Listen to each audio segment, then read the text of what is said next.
ચલો ભૂક્ષાયમ દેવ કી જય।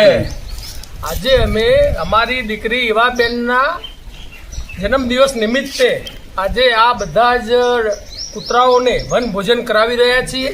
આપ પણ આવા પ્રસંગે વૃક્ષ તો વાવો, પણ આવા અબોધ પ્રાણીઓને સાચવવાની જવાબદારી આપણી થાય છે। તો તેના ભાગરૂપે આ અમારી સીતા છે, એ સીતાને અમે આ મહાપ્રસાદ ખવડાવી રહ્યા છીએ। આ અમારો ભૂરો છે, આ અમારો મોતી છે, આ અમારી ચક્કી છે, આ અમારી લીલી છે। તો આ બધાને આ રીતે કંઈક ના કંઈક આપણે ખવડાવતા રહીએ એવી આ માધ્યમથી આપ સૌની વિનંતી છે। Green global brigade, thank you, આભાર। ઈવાબેન તમારો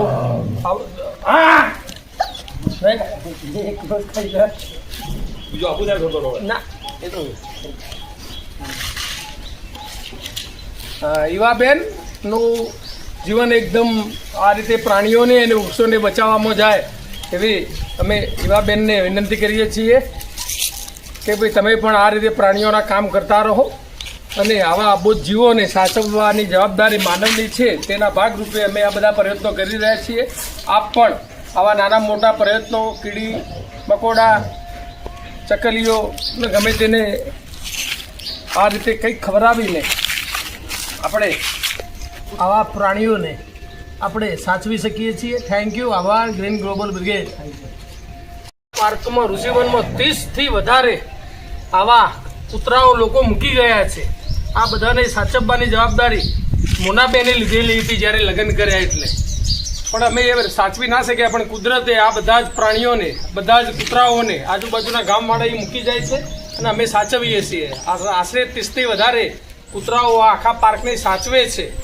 કૂતરો હંમેશા ચોકીદારનું કામ કરે છે, એટલે એને ખવડાવવામાં કોઈ નુકસાન નથી।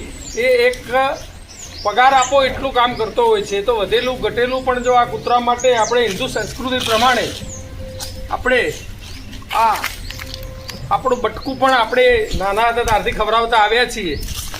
તો આવા બટકો આવા પ્રાણીઓને ખવડાવતા રહીએ। થેન્ક યુ, આભાર મહારાજ। તમારો અલ્પેશનો સંપતનો ખૂબ ખૂબ આભાર। સીધા